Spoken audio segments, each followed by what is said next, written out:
얼마 전에 그 대인관계에 대한 책을 보다가요, 그 소통에 대한 설명을 다시 한번 읽게 된 적이 있습니다. 그 원래 소통, 그러면 우리가 커뮤니케이션이라고 흔히 말하죠. 영어로 커뮤니케이션이라고 하는데 이 말의 어원이 라틴어로 comunico라는 말에서 왔다고 합니다. 저 comunico라는 말은 그럼 원래 무슨 뜻이냐? 함께 참여하다, 함께 나누다, 알려주다, 이런 뜻이라고 합니다.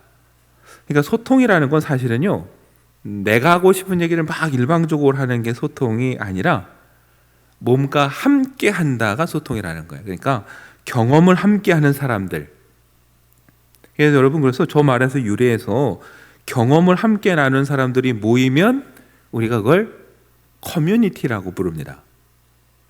코뮌이라고도 부르고요. 하다못해 여러분, 그래서 재산을 함께 나누면 뭐라고 그래요? 그걸 공산주의라고 하는 거예요. 그게 코뮤니즘입니다. 그래서 코뮤니코라는 말에서 왔어요. 함께 하다, 공유하다. 그러니까 소통은요, 여러분, 경험을 함께 공유하는 거예요. 함께 경험하고 함께 느끼고, 그래서 같이 느낀 거를 서로 막 이야기하는 거, 이게 이제 진정한 소통이라는 거죠. 여러분 생각해 보면요, 우리가 같은 경험을 이야기할 때요, 훨씬 편합니다. 내가 느끼는 것을 설명하지 않아도 상대방도 말하면 알아듣고, 거기서 공감이 되고, 공감이 소통의 힘이 되는 거죠. 그 책에서 그런 얘기를 하더라고요. 처음 만나는 사람들이 길에서 어색할 때 뭘 주로 얘기를 합니까? 오늘 날씨 참 좋죠. 오늘 날씨 쌀쌀하죠. 그 책에서 그렇게 얘기를 하는 거예요. 지금 처음 만났지만 처음 만났으면서도 이 순간 같이 느끼는 건 뭐예요? 오늘 날씨가 좋은 거. 같이 버스 기다리고 있는데 날이 추워요. 그건 오늘 처음 만났지만 함께 느끼는 거잖아요. 그러니까 사람은 거기서부터 자기도 모르게 본능적으로 대화를 시작한다라는 거예요. 지금 느끼시죠? 같이 춥다는 걸 느끼죠? 거기서부터 이제 대화가 시작되는 거예요. 그래서 생각해 보니까 여러분, 우리가 사람을 처음 만나서 하는 일이 그래서 뭔가 봤더니 공통점을 찾는 거예요. 여러분 맞습니다. 공통의 경험을 나누는 게 소통이고요. 소통이 되면 친밀해지고 공동체가 만들어져요. 이게 세상에 얼마나 많습니까? 향후에도 있고 동문에도 있고 동호회도 있고, 이런 것들도 우리 삶에 필요하죠. 그런데 이러한 모임들은 뭐가 단점일까요? 경험을 공유한 사람만 올 수 있고, 근데 그 경험을 공유한 사람들이 아주 한정된다라는 거예요. 그렇다 여러분, 더 많은 사람들이 함께 하고 싶다면은 간단합니다. 많은 사람들이 함께 공감하고 공유할 수 있는 기억을 나누면 되는 거예요. 근데 여러분, 위축되고 자꾸 작아지는 공동체의 특징은 뭐냐면요, 몇 사람만 알아둘 수 있는 얘기를 자꾸 해요.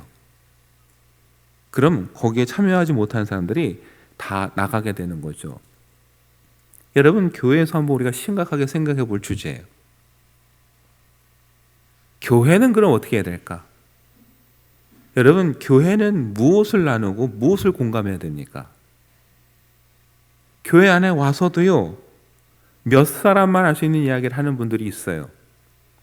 교회 안에 들어와서도요, 세상적인 경험을 자꾸 나누는 분들이 있어요.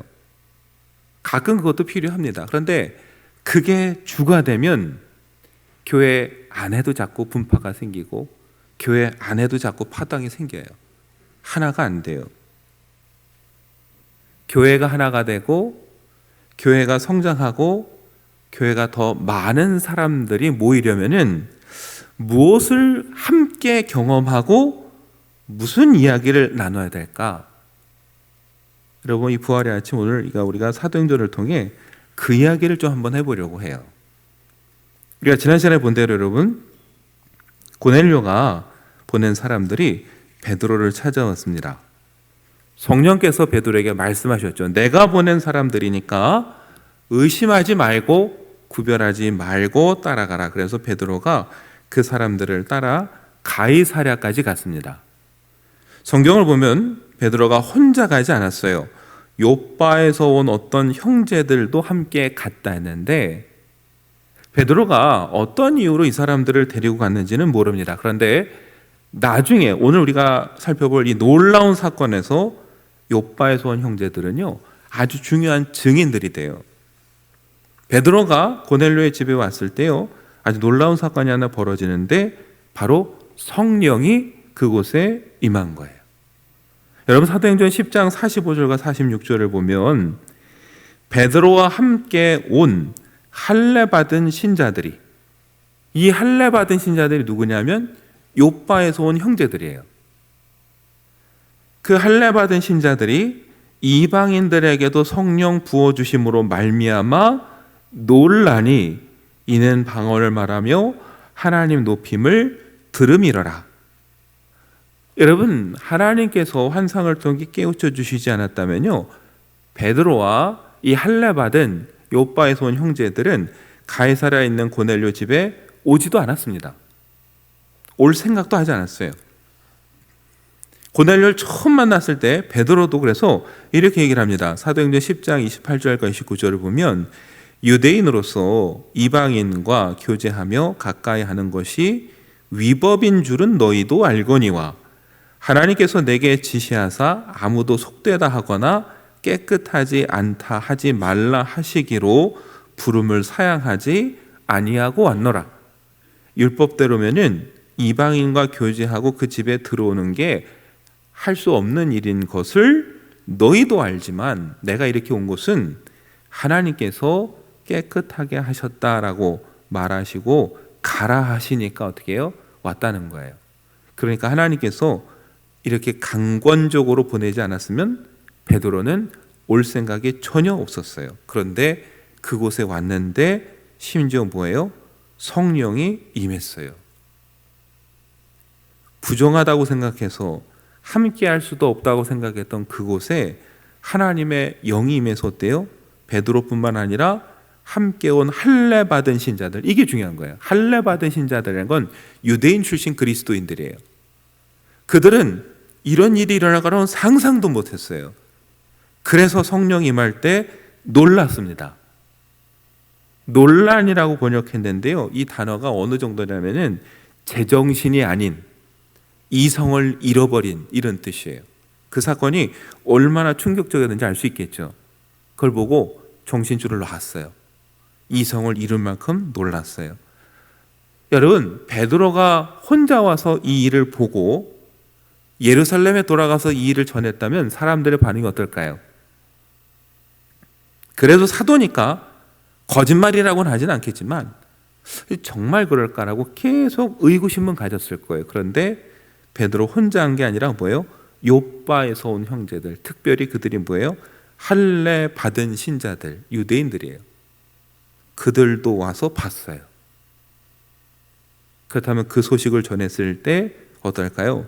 예루살렘에 있는 교인들은 그걸 부인할 수 없고 그 놀라운 소식을 믿을 수밖에 없는 것이고, 여러분, 하나님께서 베드로와 이 함께한 형제들이 정말 믿을 수 있도록 어때요? 눈으로 보여주신 거예요.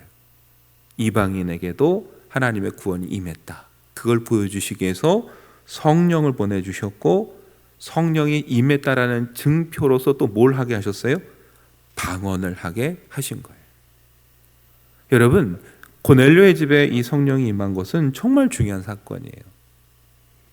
우선은 마지막 때 하나님의 영을 부어주실 것이라고 하는 요엘 선지자의 예언이 이루어졌다는 것만으로도 정말 중요한 거예요. 그렇지만 더 중요한 건 뭐냐면은 하나님께서 교회를 세워가는 이 과정 중에 성령을 고넬료의 집에 부어주셨다라는 것, 성령 안에서 모두가 하나가 되게 하셨다라는 것, 여러분, 이게 제일 중요한 거예요. 한번 생각해 보세요. 사도행전이 어떻게 시작됩니까? 부활하신 주님을 만난 제자들이 주님의 명령대로 예루살렘에서 기다리는 것으로 시작이 됐어요. 그리고 그 주님 명령대로 기도하며 기다리던 제자들에게 오순절 뭐가 임합니까? 성령이 임했고 그들도 그때 방언을 말했어요. 그리고 교회 부흥이 막 일어났습니다. 그러다 핍박이 와서 빌립이 사마리아에 가게 됩니다. 빌립이 사마리아에 가서 주의 이름을 선포할 때 뭐가 임했습니까? 거기에도 성령이 임했어요. 유대 땅에 성령이 임했고, 지난주에 말씀드렸죠. 사마리아 부정하다고 말했지만 그래도 그들의 반쪽은 유대인이에요. 반쪽 유대인들에게도 성령이 임했어요. 그런데 여러분, 오늘 어디 임합니까? 율법이라고는, 하나님이라고는 알지도 못하는 이방인들의 집에 성령이 임하고 그들이 방언을 말하기 시작했어요. 예루살렘도 사마리아도 가이사랴의 고넬료의 집도 뭐예요?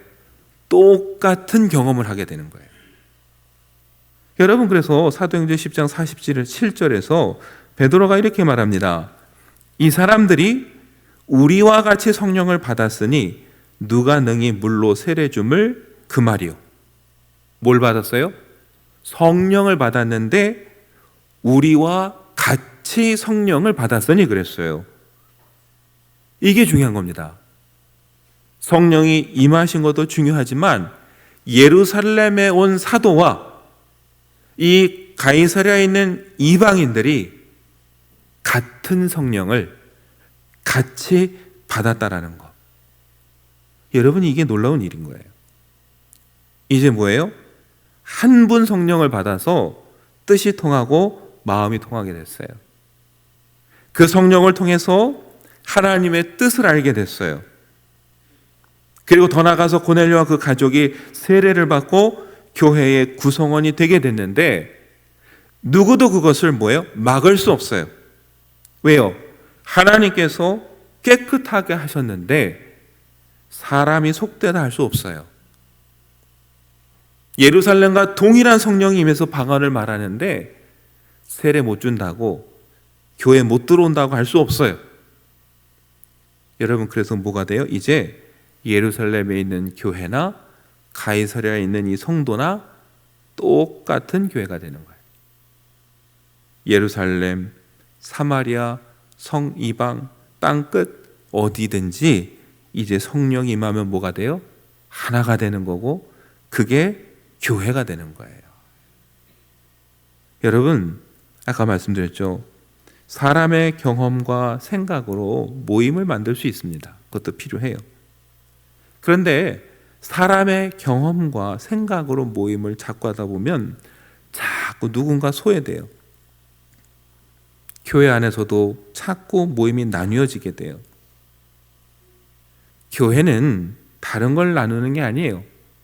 한 분 성령님을 경험하고 그 성령의 은혜를 나누는 것이 교회입니다. 그때 그 사람이 누구든지 그 성령을 받고 성령의 은혜를 경험했다면 우리가 되는 거예요. 주님이 머리 되신 교회의 한 몸이 되는 거예요. 그런 면에서 여러분, 이 부활의 아침에 우리는 모일 때마다 무슨 이야기를 하고 있는가 한번 되돌아보면 좋겠습니다. 여러분, 요즘 무슨 생각을 하시고 무슨 이야기를 나누고 사셨습니까? 세상에선 어쩔 수 없다 치더라도 혹시 교회 안에 들어와서도 나의 이야기, 내 생각, 내 자랑, 인간적인 이야기, 여러분, 이게 우리 얘기의 주된 내용이었다면은 이건 우리가 뭔가 방향을 잘못 잡은 거예요. 그 이야기에 맞장구 치면 누군가 즐거워할 사람도 있겠지만 그 이야기에 누군가 상처받고 소외될 수도 있다는 걸 우리는 알아야 돼요. 교회가 하나 되는 건 다른 게 아닙니다. 하나, 한 분 성령님 안에서 그 은혜를 체험하면서 그 은혜를 나눌 때에 그것이 교회고, 교회가 하나 되는 비결이라는 것을 우리가 기억을 해야 돼요. 그래서 주님께서 여러분, 예루살렘에, 그리고 빌립을 통해 사마리아에, 베드로를 통해 이방인의 집에 성령을 부어주셔서 같은 성령을 받음으로 그 성령 안에서 어떻게 돼요? 하나가 되게 하신 거예요. 여러분, 이 은혜를 우리가 기억하며 살아야 됩니다. 그런데 정말 오늘 우리가 마지막으로 살펴보고 기억해야 될 건 뭐냐면은, 그러면 그 성령이 언제 고넬료의 집에 임했느냐, 우리가 마지막으로 그걸 봐야 돼요. 여러분, 사도행전 10장 44절은 이렇게 기록합니다. 베드로가 이 말을 할 때에 성령이 말씀 듣는 모든 사람에게 내려오시니. 언제 성령이 임했습니까? 이 말을 할 때에. 이 말을 할 때에 말씀 듣고 있던 고넬료와 그가 초대한 모든 사람들에게 성령이 내려오셨어요. 이 말을 할 때, 그럼 이 말이 뭐냐? 우리가 그걸 봐야 되겠죠. 그 말이 다른 게 아니라 오늘 우리가 읽은 36절에서 43절의 말씀이에요. 베드로가 오늘 우리가 읽은 이 본문의 말씀을 할 때, 그때 성령이 임했습니다. 그럼 베드로가 무슨 얘기를 했습니까? 다른 얘기 안 했어요. 하나님께서 이스라엘 자손에게 예수 그리스도를 통해 평화를 선포하셨다라고 말했어요. 예수님은 구약에 약속했던 그 예언을 성취하신 분이라고 선포했어요. 37절부터 보면 뭐라고 합니까? 갈릴리로부터 시작해서 온 유대를 다니시며 마귀에게 억눌린 사람을 고쳐주셨고 병자를 고쳐주셨고 선한 일을 행하셨다고 선포했어요. 그리고 그 주님께서 어떻게 돼요? 마지막에 우리를 위해 십자가에 달려 죽으시고 사흘 만에 부활하셨다라고 베드로는 말했습니다. 베드로는요, 부활하신 주님이 그들과 함께 음식을 드셨다고도 말했어요. 부활하신 주님을 만난 것이 착각이 아니라, 영으로 오신 분을 만난 게 아니라 함께 밥을 먹으셨다는 건 뭐예요? 그 주님이 실제로 부활하셨다라는 걸 많은 사람들이 목격했다라는 거예요. 더 중요한 건 그 부활하신 주님이 사도들에게 뭐라고 명령하셨어요? 그리스도를 살아있는 사람들과 죽은 사람들의 심판자로 정하셨다고 가서 선포하라. 42절에 그렇게 명령하셨다라는 거예요. 그리고 43절에 베드로가 말합니다. 모든 선지자도 증언하되 그를 믿는 사람들이 다 그의 이름을 힘입어 죄 사함을 받는다 하였느니라. 여러분, 베드로가 말한 건 오늘 우리가 읽은 본문은 하나입니다. 예수 그리스도예요. 베드로는 예수 그리스도를 전했습니다.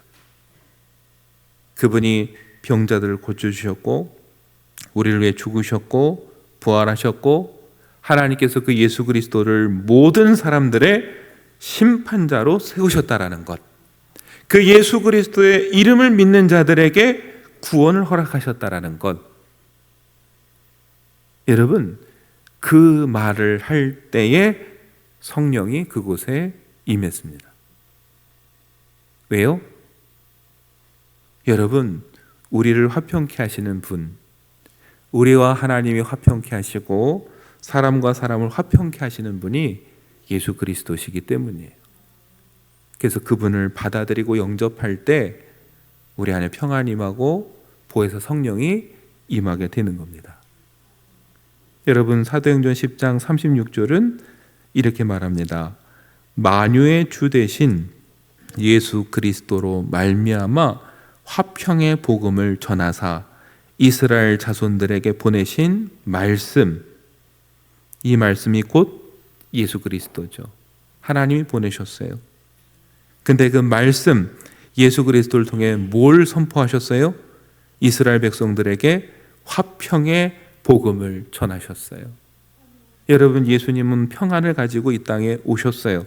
그리고 선포하셨어요. 우리에게 평안을 주셨어요. 그리고 그 주님이 뭐가 되셨어요? 만유의 주가 되셨어요. 여기서 여러분, 베드로는 만유의 주라고 했는데 그 만유는 모든 사람들을 뜻하는 거예요.